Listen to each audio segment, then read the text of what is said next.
Karibu sana msikilizaji katika sehemu ya 6 ya simulizi yetu nzuri kabisa.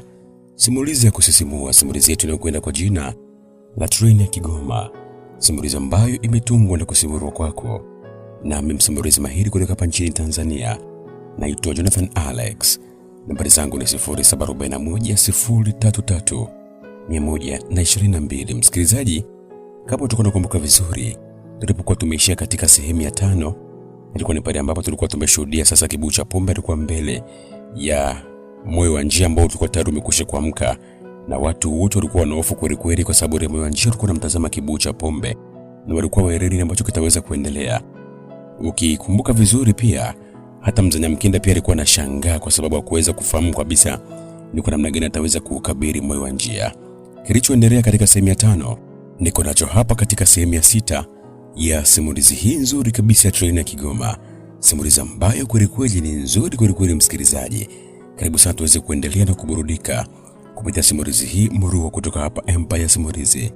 Hii inaitwa Treni ya Kigoma na mimi naitwa Jonathan Alex. Karibu sana katika sehemu ya 6.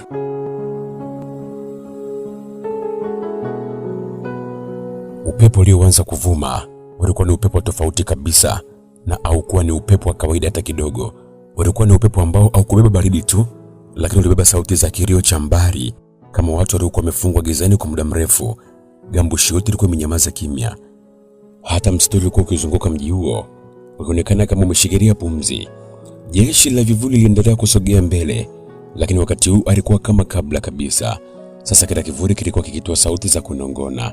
Ilikuwa ni maneno ambayo yalikuwa yaeleweki kabisa, lakini alihisi kama laana. Kwa upande wake Neema alionekana kabisa akishika kifua chake huku akizungumza. Hii si hali ya kawaida tena kabisa. Yaani hii si kawaida kabisa. Kwa upande wa Mzee Nyamkinda, yeye hakuzungumza chochote kabisa. Macho yake yalikuwa yametumbukia kwenye ule mlango mkubwa uliokuwa na mawe nyuma ya vivuli. Mlango huo ulikuwa uonekane kabisa kwa macho ya kawaida, lakini kwa kibuyu cha uhai ulikuwa wazi kabisa kama mchana, na sasa ulikuwa ukitetemeka kama kitu ambacho kilikuwa ndani yake kilikuwa kinapumua kabisa. Na ghafla, katika hali ile ya kushangaza, ghafla ardhi ile waliokuwa mikanyaga chini ya miguu yao ilianza kutoa mlio mzito. Ulikuwa ni mlio wa mungurumo mkali wa kutisha kweli kweli kupita kawaida. Kisha ukafuatiwa na mwingine. Ilikuwa ni kama kitu kikubwa kilichokuwa kimefungwa chini ya ardhi, kitu ambacho kilikuwa kikigonga ukuta wake kwa kifungo. Neema akarejea nyuma na kisha akauliza, hiyo sauti inatokea wapi? Mzee Nyamkinda akazungumza kwa sauti ya chini kabisa, hiyo sauti haitoki juu. Haitoki juu? Sasa inatokea wapi hiyo sauti? Hiyo sauti ipo chini ya miguu yetu. Kibuyu akatazama chini, na huku wakati huo mwanga wa adhabu kutoka kwenye kile kibuyu cha uhai ulianza kutetemeka kana kwamba ulikuwa unaitikia kitu kilichokuwa chini kabisa ya dunia. Na hapo ndipo alipoiona kwenye ardhi chini ya gambushi kulikuwa na nyufa za mwanga mweusi, nyufa zilizokuwa zikifunguka polepole kama macho yalivyokuwa yanaamka. Kile kivuli kilikuwa kimeumbwa kwa umbo la mwanamke, na ghafla kwa mbali kikaonekana kivuli ambacho kilikuwa kimechukua umbo la mwanamke, kikaanza kutetemeka. Uso wake ulikuwa unaonyesha maumivu kabisa. Kimeanza kuamka. Alinongona vile. Neema akamwangalia. Nani anaamka? Mwanamke huyo hakujibu mara moja, badala yake macho yake yakawa na machozi meusi, kile ambacho tulikificha, kilichotufanya sisi kuwa vivuli namna hii. Kisha akanyamaza ghafla. Uso wake ukabadilika kuwa na hofu ya kweli kabisa. Hamjui kitu ambacho mmekiamsha nyie. Hamjui kabisa. Sio kitu cha kawaida. Mlango mkubwa wa mawe ulianza kusika kujisugua kwa taratibu. Yalikuwa ni mawe makubwa ambayo yalikuwa yanaachana mara baada ya karne 2 za kufungiwa. Vitu vyote vikapiga hatua moja nyuma kwa wakati mmoja. Hata jeshi la vivuli, kitu ambacho kilikuwa kinatisha kijiji kizima, kilionekana sasa kama kinaogopa. Mzee Nyamkinda akatetemeka kweli kweli. Sio vivuli, ndio adui wa kweli kabisa. Neema aligeuka haraka. Basi kwani ni nani? Mzee akazungumza kwa sauti ambayo ilikuwa imevunjika kabisa. Kile ambacho kilichowaumba. Mwanga wa kibuyu cha uhai ukaanza kuwaka zaidi, lakini sasa haukuwa ni mwanga laini kabisa.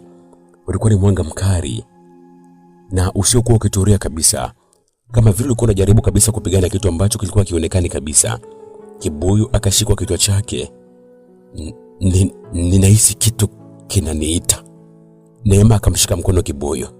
We, usiangalie huko bana. Lakini sasa ilikuwa tayari kibuyu alikuwa amekwisha kuchelewa. Macho ya kibuyu yakabadilika kwa sekunde moja tu. Alikuwa akiona dunia nyingine. Alijikuta akiwa ndani ya nafasi ambayo isiyokuwa na mwisho kabisa, wala hakukuwa na ardhi, hakukuwa na anga.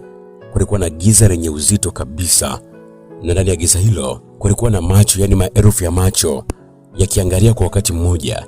Kisha sauti moja ikasikika. Ilikuwa ni sauti nzito kama mlima uliokuwa unazungumza.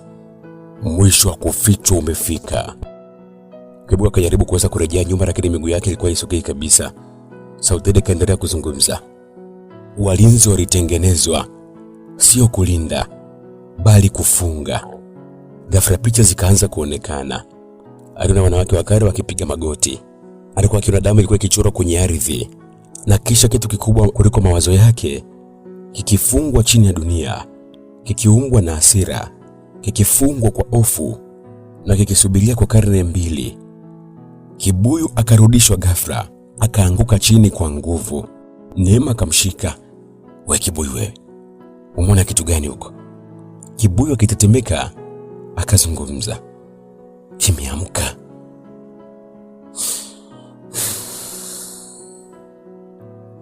Mzee Nyamkinda akafunga macho yake. Basi hatujachelewa sasa. Adui wa kweli amevunja kifungo chake. Ghafla dunia ikanyamaza kabisa. Hata upepo ukasimama. Kisha mlango wa mawe ukafunguka kwa kasi ya kutisha. Mwanga mweusi ukaripuka nje, na kutoka ndani yake hakutoka mtu wa kawaida kabisa, wala kutoka mnyama, hakutoka kivuli, bali kilikuwa ni kitu ambacho hakikuwa na umbo la kueleweka kabisa. Msikilizaji, kilikuwa kama wazo la hofu lililopata mwili. Kila mtu alihisi kichwa chake kilikuwa kinamuuma kabisa. Mioyo ikaanza kupiga haraka bila sababu, na sauti moja nzito ikazungumza. Nimerudi. Jeshi la vivuli likapiga magoti kwa mara ya kwanza kabisa. Msikilizaji, mwanamke wa kivuli akainama kabisa.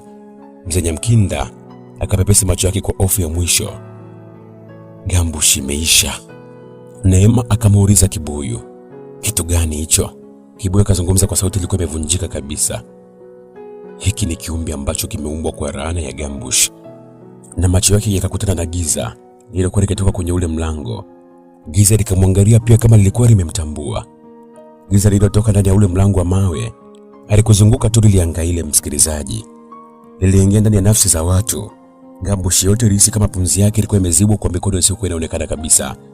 Hata miti ilionekana kuinama kabisa, kana kwamba inasikiliza kitu ambacho kilikuwa ni chakari zaidi kuliko maisha yake yenyewe. Na hapo kiumbe kilisimama.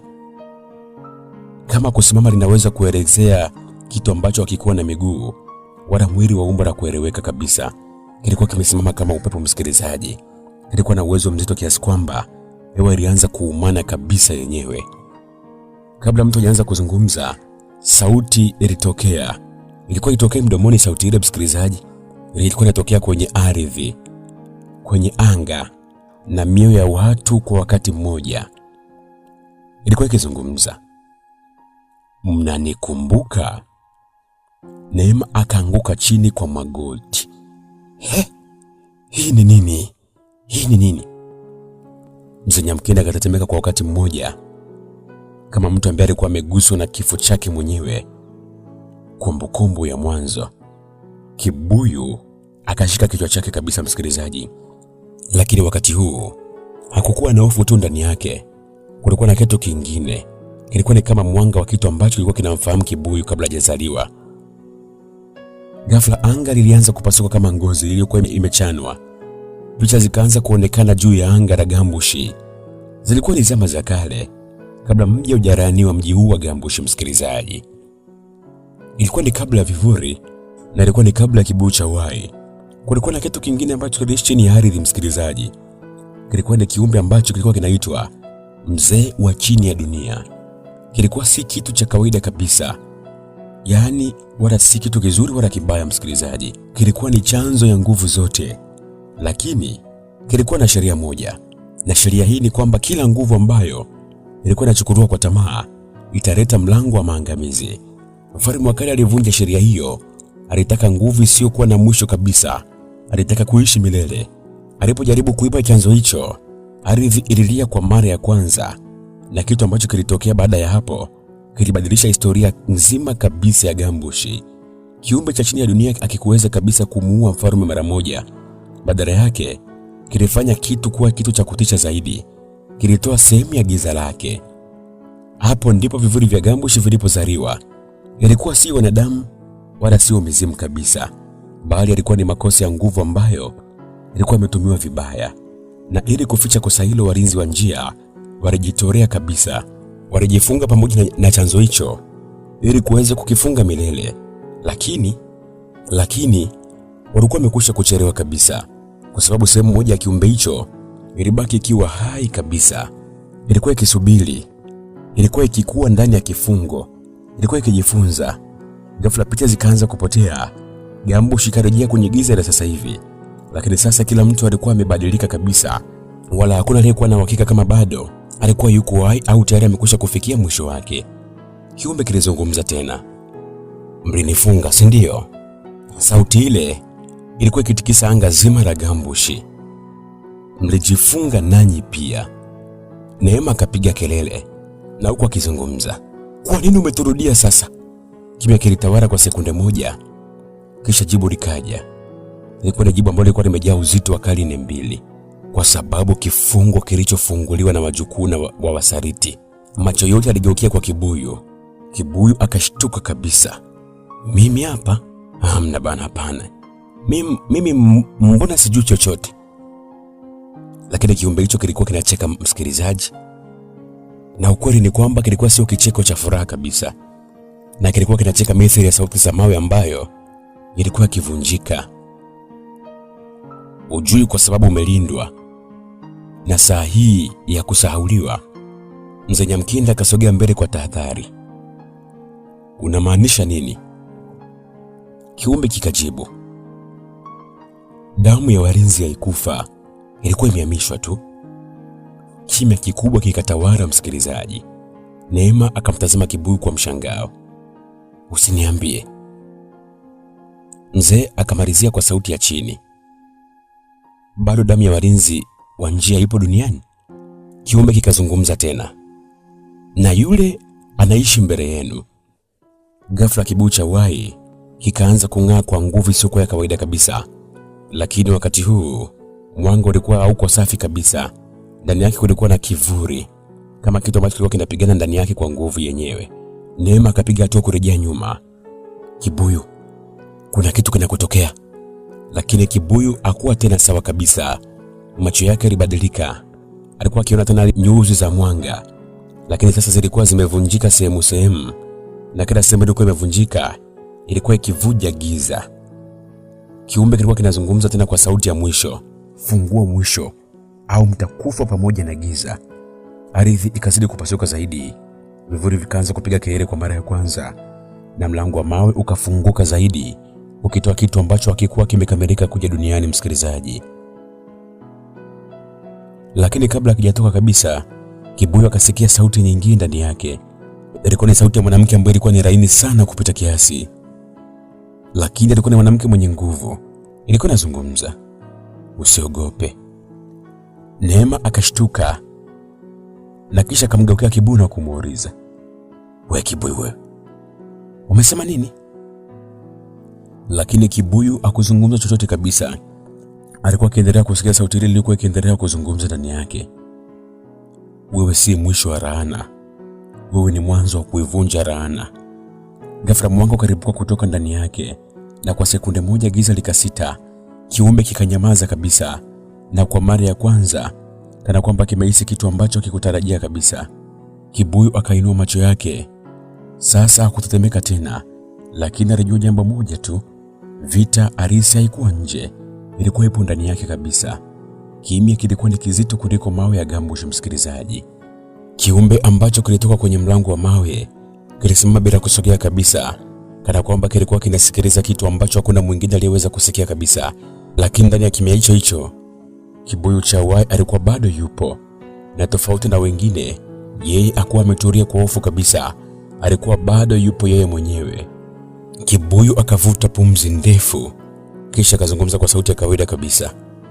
Basi hii ndio ile siku ya kufa au kuokoka, eh? Neema akamkodolea macho kibuyu. Wewe kibuyu wewe, unawezaje kuongea hivyo sasa? Bora nife nikiwa naelewa kinachoniua kuliko kufa nikiwa bado sijara ugari wa mchana. Mzee Nyamkinda akafumba macho yake kwa sekunde kadhaa. Huyu kijana hata mbele ya mwisho bado ana njaa tu. Ghafla mwanga wa kibuyu cha uhai ukarejea tena, lakini wakati huu haukuwa ni mwanga tu. Ndani yake kulikuwa na sauti ya kale, sauti ya wanawake waliopotea, sauti ya walinzi wa njia, na kisha picha zikaanza kuja moja baada ya nyingine. Alikuwa akishuhudia wanawake wakimzunguka, na wala ilikuwa sio kwa hofu kabisa, msikilizaji, bali kama anamtazama mtu ambaye alikuwa akimsubiria kwa muda mrefu sana. Mwanamke mmoja akasogea mbele, macho yake yalikuwa ni tulivu kabisa, lakini yenye nguvu kali kupita kawaida. Damu yetu haikupotea, iliwekwa kwenye mfumo ndani ya wewe, iliweka mfumo ndani yako. Kibuyu alikodoa macho yake ndani ya ule ulimwengu wa maono. Mimi? Mbona mimi napenda usingizi kuliko mapambano? Mwanamke akajibu kwa utulivu kabisa. Ndiyo sababu ya kuchaguliwa kwako. Na hapo, msikilizaji, kibuyu akarejea duniani kwa kasi kabisa, akaanguka chini. Aise, mimi siwezi. Neema kamshika kibuyu. Kwani umeona kitu gani tena? Kibuyu akainuka polepole akajikunguta vumbi. Kuna watu wananiona kama nilikuwa mpango wao wa maisha, lakini mimi nilikuwa napanga kula wali tu. Neema akapiga kelele. We kibuyu wewe, usi wakati wa wali bana. Kibuyu akajibu tena kwa haraka.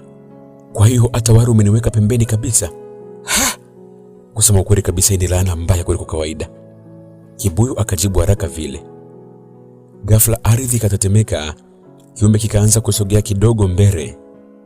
Sauti yake karejea, lakini sasa ilikuwa ni sauti nzito kuliko ile sauti ya mwanzo. Damu ya walinzi haipaswi kuamka. Mzee Nyamkinda akapiga hatua mbele. Kibuyu, wanakuongelea wewe. Kibuyu akatazama kile kiumbe, msikilizaji, kisha akazungumza. Kwa nini kila mtu ananihusisha mimi na mambo yake makubwa makubwa tu hivi? Yaani mimi hata kuchagua chai na kahawa huwa nashindwa kabisa. Neema akamvuta tena mkono kibuyu. Tafadhali nyamaza. Lakini kibuyu akatikisa kichwa chake. Hapana. Yaani kama nitakufa basi angalau nijue kabisa nani ambaye amenikosesha usingizi miaka yote hii. Ghafla mwanga wa dhahabu ukaripuka kutoka kwenye kile kibuyu cha uhai. Lakini sasa ulikuwa upo tofauti kabisa. Ulikuwa na sura ya wanawake wengi, kama roho zao zimeungana ndani ya mwanga mmoja tu. Mwanamke wakala alionekana tena mbele ya maono yake. Sasa ni wakati wa kwanza wa ukweli. Achilia nguvu ya damu yetu. Kibuyu akasita mara baada ya kusikia sauti ile ikizungumza. Kwanza mnipashe maelezo. Hii nguvu ina njaa, na inakula chakula cha aina gani? Neema akapiga uso wake kwa mkono. Yaani wewe hata siku moja huwezi kuwa serious kabisa. Na hapo ndipo kiumbe kikatoa mlio mzito kabisa, msikilizaji. Giza likaanza kushuka chini kama mawimbi. Jeshi la vivuli likaanza kurejea nyuma, na kwa mara ya kwanza kabisa walikuwa wanaogopa upande wa pili. Mzee Nyamkinda akazungumza kwa sauti ya chini. Giza hili likifika Gambush yote, hakuna mtu atakayebaki kwa salama kabisa. Kibuyu akatazama mikono yake yote, mwanga ulikuwa ukitetemeka kabisa. Sawa basi. Kwa mara ya kwanza katika maisha yangu. Neema akamwangalia kibuyu kwa makini, kwamba atafanya kitu gani. Kibuyu akaendelea kuzungumza. Nitajaribu kitu ambacho sijawahi kufanya kabisa. Ni kufikiri kabla ya kutania, si ndio? Alikuwa anazungumza vile Neema. Kimya kikafuata, hata kiumbe kilionekana kusita kwa sekunde moja. Mwanga ukaripuka, na sauti ya wanawake wakari ikasika kwa pamoja. Fungua njia ya mwisho. Kibuyu wakati huo msikilizaji, pombe zilikuwa zimekwisha muondoka zote kichwani. Akapiga kelele, sijui hata njia ya nyumbani kwangu, alafu unasema nifungue eti njia ya mwisho. Lakini mwili wake ulikuwa umeanza kubadilika kabisa msikilizaji. Mistari ya mwanga ikawa kama alama kwenye ngozi yake. Nguvu ya walinzi wa njia ikaanza kuamka kikamilifu ndani yake. Kiumbe kikatoa mlio wa kwanza wa hofu. Haiwezekani. Na hapo ndipo Kibuyu akanyamaza kwa mara ya kwanza kabisa. Alikuwa tani tena kabisa. Macho yake yakawa tulivu huku akizungumza. Sawa. Ikifika wakati wa kupambana kweli, basi tuone ni nani ana muda mrefu zaidi wa kuishi kwenye hadithi hii. Gambush alinyamaza kimya msikilizaji, kwa njia ambazo hazikuwa za kawaida tena. Hata upepo ulionekana kabisa kusahau jinsi ya kuvuma, na miti ilionekana kusimama kama sanamu kabisa, na anga lilikuwa limebanwa na giza ambalo lilikuwa bado lipo hai kabisa. Kiumbe cha rana kilisimama mbele ya mlango wa mawe, kikionekana kama kivuli kilichojifunza kuwa hai. Lakini sasa akikuwa tena kinangoja msikilizaji, kilikuwa kimeamua. Ghafla giza lililipuka mbele kama mawimbi ya bahari ambayo hayakuwa na mwisho kabisa. Lilielekea Gambush kwa kasi ya kutisha. Neema alipiga kelele, "Ninakuja!" Watu wa mji wote wa Gambush wakaanza kukimbia ovyo, lakini Kibuyu kusogea. Alikuwa amesimama pale pale kabisa. Mzee Nyamkinda akamwangalia kwa mshangao kabisa. "We, kwa nini uondoki sasa?" Kibuyu akajibu kwa utulivu wa ajabu, "Ukikimbia tatizo la karne 2, nitakuja nikikimbia pia ili kuweza kujiongezea karne." Neema akamkodolea macho Kibuyu. "We Kibuyu wewe, usiwakata falsafa, hebu kimbia bana." Ghafla mwili wa Kibuyu ukaanza kung'aa tena kwa upya msikilizaji. Lakini wakati mwanga ulikuwa na umbo kabisa. Umbo la wanawake wengi waliokuwa wakizunguka ndani ya nuru hiyo. Sauti zao zikaanza kusikika pamoja. "Simama katikati ya giza." Kibuyu akavuta pumzi ndefu. "Yaani leo kila mtu ananipa maagizo tu. Mimi hata nyumbani nikipewa maagizo ya kununua chumvi na changanyikiwa.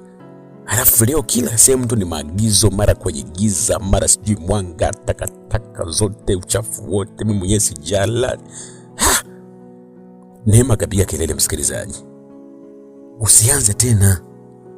Giza lilipofika karibu, Kibuyu akainua mikono yake bila kufikiria kabisa. Mwanga wa dhahabu ukaripuka mbele yao kama ngao. Giza likagongana na mwanga. Mshtuko mkubwa katikisa ardhi yote ya Gambush. Nyumba zikatikisika, miti ikaanza kuinama, na anga likapasuka kwa sekunde moja. Neema akaanguka chini kabisa huku akizungumza,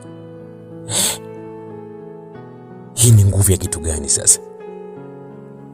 Mzee Nyamkinda akazungumza kwa sauti ya kutetemeka, "Hii sio nguvu ya Kibuyu peke yake.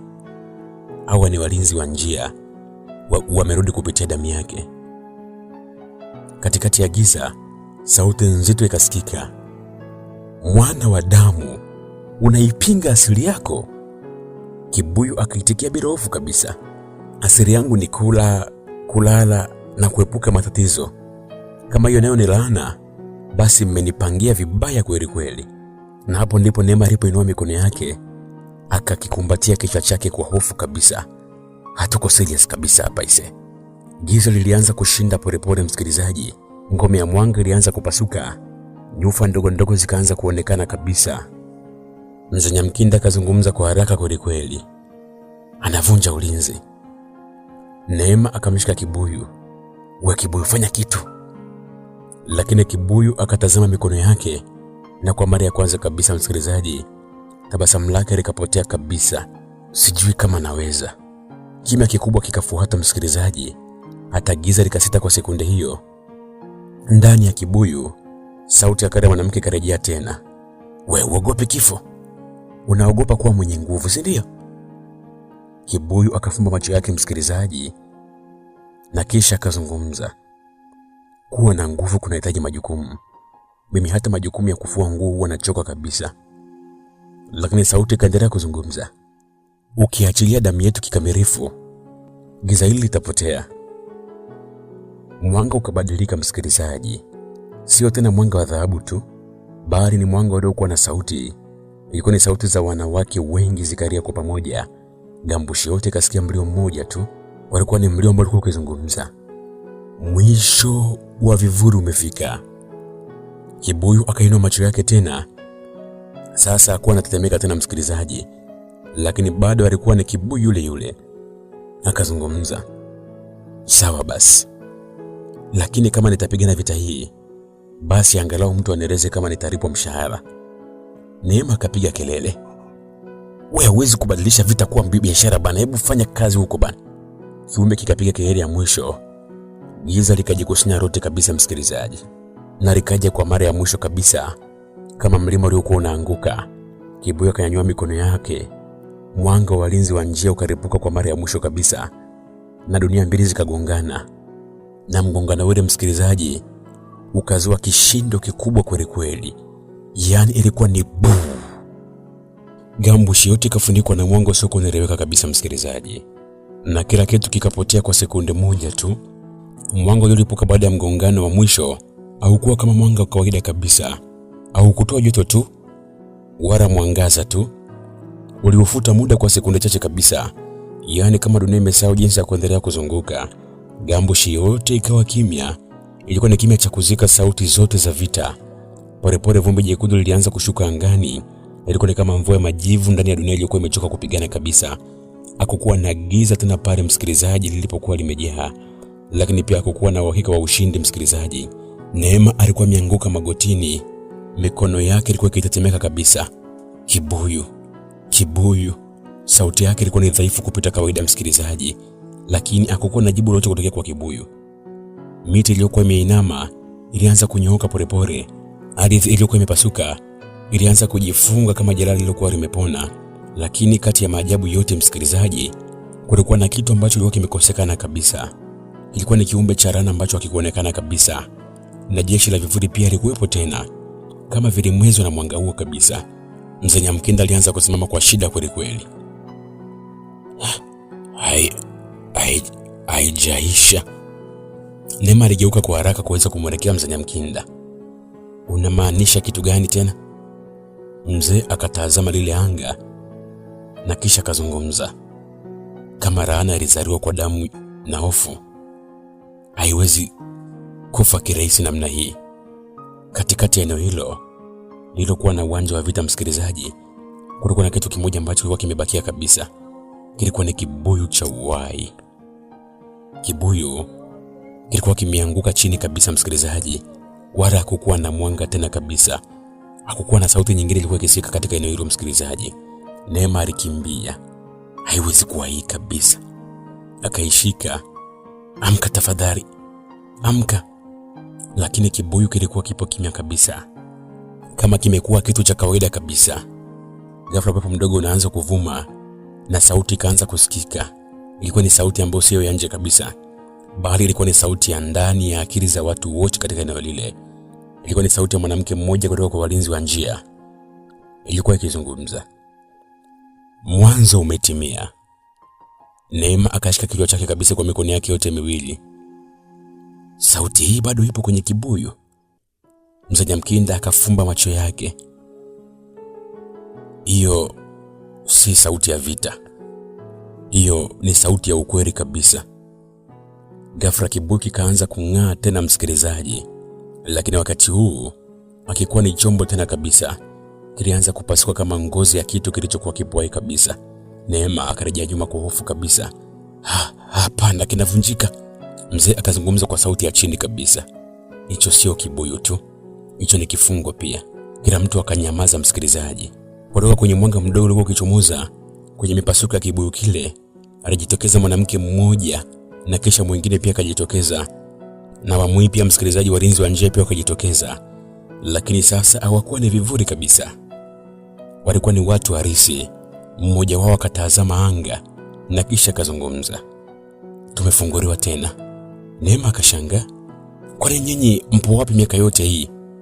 Mwanamke mmoja akajibu kwa sauti tulivu kabisa, lakini ilikuwa ni nzito kweli kweli.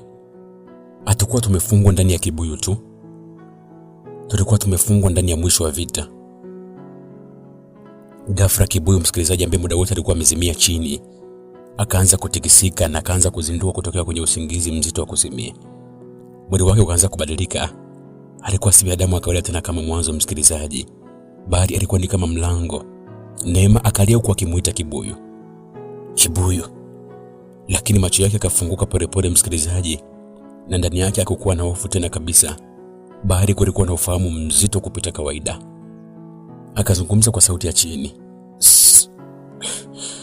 Sikufikiri ningekumbwa na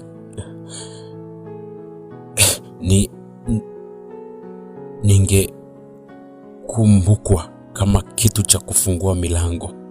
Kisha akacheka kidogo Kibuyu wetu. Lakini hata kama nimekumbukwa na bado sijapata chai yangu ya asubuhi hii. Gambush yote ilianza kubadilika kabisa, msikilizaji, lakini ilikuwa si kwa amani kabisa, bali ilikuwa ni kwa ukweli mpya. Mwanamke mmoja wa walinzi wa njia akazungumza. Laana imevunjwa, lakini mfumo wako umebaki vile vile. Neema akasimama. Unamaanisha nini? Inamaanisha bado kuna hatari kabisa. Mwanamke akamtazama Kibuyu na kisha akazungumza. Hapana, lakini mwanzo wa mwanga ndio hatari mpya kabisa. Kibuyu akasimama polepole, akaiangalia mikono yake kisha akaangalia anga. Akazungumza kwa utulivu wa ajabu kabisa. Kwa hiyo sasa mimi ni mtu wa kawaida tena au? Kisha Kibuyu akavuta pumzi ndefu na kuendelea kuzungumza. Jamani, maisha yangu yalikuwa rahisi kabla sijawa mlango wa mwanga. Neema akamkazia macho Kibuyu. Usio wakati wa kulalamika bana. Kibuyu akajibu. Basi niambieni mapema kama kuna likizo ya baada ya vita. Kimya kikatawala, msikilizaji, lakini kwa mbali sana mwanga mpya ulianza kuonekana tena angani na sauti ya mwisho kasikika. Mwanzo arisi wa Gambush bado haujaanza. Mwanga uliolipuka baada ya mgongano wa mwisho, msikilizaji, au kuishia kuwa tukio la sekunde chache tu, ulibaki kama anga lilokuwa limechanika na kurudishwa kwa nguvu isiyokuwa inaelezeka kabisa. Gambush yote ilizama katika ukimya mzito, na ulikuwa sio ukimya wa amani kabisa, bali ulikuwa ni ukimya wa kitu ambacho kilikuwa kimemaliza kupiga kelele kwa muda mrefu sana, na sasa akijui kama kinaendelea kuishi au kinakufa. Vumbi jekundu lilikuwa likishuka taratibu angani. Ilikuwa ni kama mvua ya majivu ya vita vya kale. Kila chembe ilianza kuonekana kubeba kumbukumbu ya mlipuko uliokuwa ukitokea, na kila kitu kilikuwa kimetulia, lakini hakikuwa kimesamea kabisa. Polepole ardhi ya Gambush ilianza kujipanga upya. Nyufa zilizokuwa zimepasuka zilianza kujifunga taratibu, kana kwamba dunia yenyewe ilikuwa inaanza kujiponya kabisa. Miti iliyokuwa imeinama kwa hofu ilianza kunyooka tena. Hata upepo mkali ukaanza kurejea, lakini sasa ulikuwa ni mzito kuliko kawaida, kama unaogusa kitu ambacho hakieleweki kabisa. Lakini katikati ya yote hayo, msikilizaji, kulikuwa bado na pengo kubwa kabisa.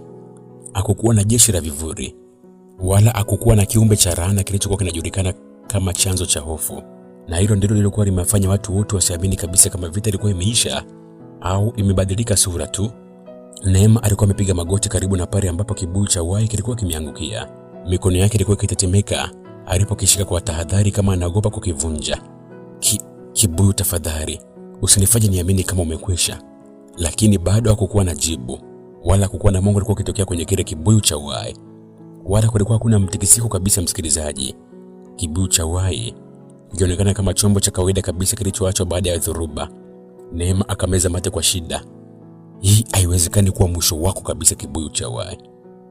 Mzee Nyamkinda akajilazimisha kabisa kusimama, ingawa miguu yake ilikuwa bado ikitetemeka. Macho yake yalikuwa akiangalia anga, lakini ilikuwa si kwa ushindi kabisa, bali ilikuwa ni kwa mashaka. Haijaisha. Neema aligeuka tena kwa haraka. Baba mzee, bado? Kwani tumeshinda? Mzee akatikisa kichwa polepole. Vita ya nguvu huisha kwa mlipuko, lakini vita vya siri ya nguvu huanza baada ya ukimya. Akatulia kidogo, kisha kazungumza kwa sauti ya chini zaidi. Kama laana hii ilizaliwa kwa asili, haiwezi kufa bila kuacha kivuli chake. Ghafla upepo mdogo ukapita muda ule, msikilizaji, na kisha ukasimama, na ndani ya ukimya huo sauti kasikika tena. Lakini ilikuwa sio sauti kutokea angani, na wala ilikuwa sio kutokea ardhini, bali ndani ya vichwa vyao vyote kwa pamoja. Ilikuwa ni sauti ya mwanamke wa kale. Alikuwa ni mmoja wa walinzi wa njia. Ilikuwa ikizungumza sauti ile. Mwisho umetimia. Mwisho umetimia. Neema akashika kichwa chake kwa nguvu kweli kweli kabisa msikilizaji. Tafadhali, sio muda huu tena kabisa. Lakini mzee Nyamkinda alifumba macho yake kwa utulivu wa huzuni. Huyo sio adui. Hiyo ni ukweli unaoanza kujifunua. Kisha kitu cha ajabu kikaanza kutokea muda ule msikilizaji.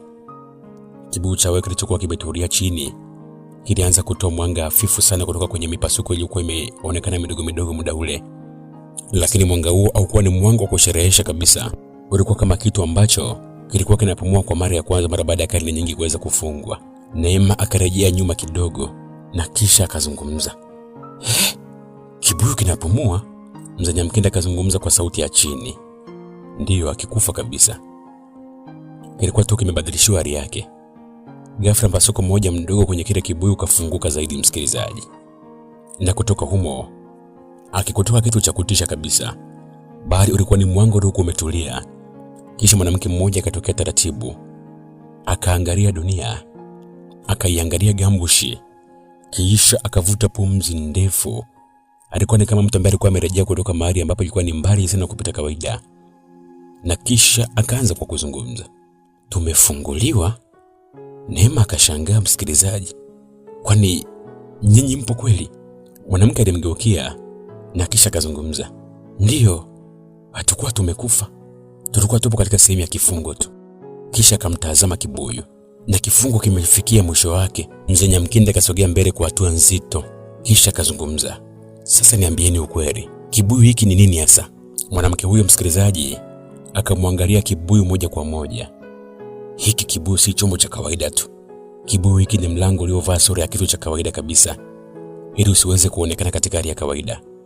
Neema akashika pumzi zake msikilizaji. Mlango? Mlango wa kitu gani sasa? Mwanamke akajibu kwa utulivu mzito kabisa kuliko kawaida.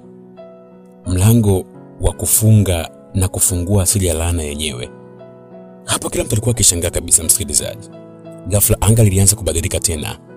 Lakini ilikuwa si kwa giza kama wakati ule msikilizaji, bali ilikuwa kwa mwanga wa ajabu usio kuelezeka. Ilikuwa kama vile dunia ilikuwa inabadilisha ngozi yake na kuwa ngozi ya zamani. Na ndani ya mwanga huo, kitu ambacho kilionekana kwa mbali sana angani, kilikuwa ni kitu kipya kuliko kawaida. Kilikuwa ni kitu ambacho hakijulikani kabisa. Na sauti ya mwisho kasikika tena. Lakini sasa ilikuwa iko wazi zaidi kuliko mwanzo muda ule. Mwanzo wa kweli wa Gambushi unaanza muda huu. Neema alimwangalia kibuyu, kisha akazungumza kwa sauti ya chini, na kisha akazungumza. Kama huo ndio mwanzo, basi tulikuwa tujui kama tulikuwa tunapigana kitu gani. Kibuyu akavuta pumzi ndefu, kisha akatazama anga, kisha akajibu kwa sauti ya kawaida kabisa. Ilikuwa ni sauti yake ile ya kuchekesha kidogo. Basi natumaini mwanzo mpya una chakula kabisa kizuri kabisa. Maana mimi nimeshachoka sasa na vita visivyokuwa na chakula. Kima kikatawala msikilizaji kwa sekunde chache, kisha mzee Nyamkinda akazungumza. Hii haikuwa ni mwisho kabisa, bali ilikuwa ni mlango wa ukweli. Na mbali sana ya anga, mwanga mpya ukaendelea kukua taratibu, kama kitu kikubwa zaidi kimeamka kabisa. Na sasa kilikuwa kinajifunza jina la dunia. Lakini wakati huo msikilizaji, tukielekea upande wa pili, tunaona watu wamelala. Na hapo ndipo akina kibuyu wanaangalia upande wa pili. Wanashuhudia kundi la watu wakiwa wamelala kama vile walikuwa wamekufa. Na hapo walikuwa si watu wengine kabisa msikilizaji. Alikuwa ni mtemi mkuu na watu wake wote ambao muda ule walikuwa wanafanya ibada ili kuweza kuwapokea wakina kibuyu kuwa kama kafara katika usiku ule. Yaani walikuwa katika usingizi wa kifo. Kama ulikuwa unakumbuka vizuri, muda ule tuliona kabisa kwamba wamepotea tu katika hali ambayo ilikuwa inashangaza kweli kweli. Lakini kumbe kuna nguvu ambayo ilikuwa imefanya walale. Na ilikuwa ni nguvu ambayo ilikuwa inaandaa mwisho wa laana ya Gambushi.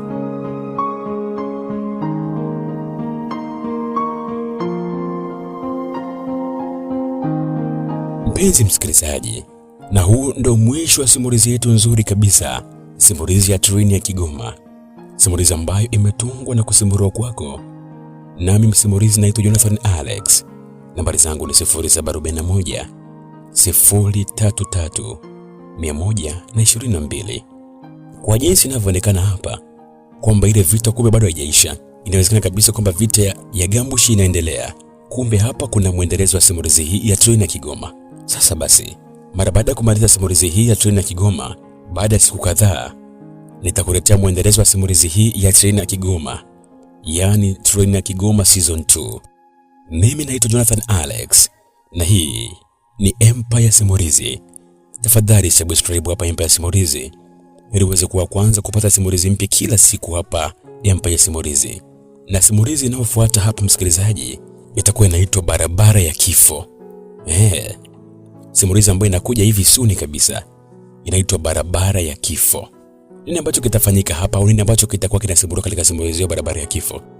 Mimi na wewe hatujui, lakini mara baada ya kumaliza kigongo hiki tukutane katika simulizi nyingine kabisa, simulizi ambayo inaitwa Barabara ya Kifo. Mimi naitwa Alex.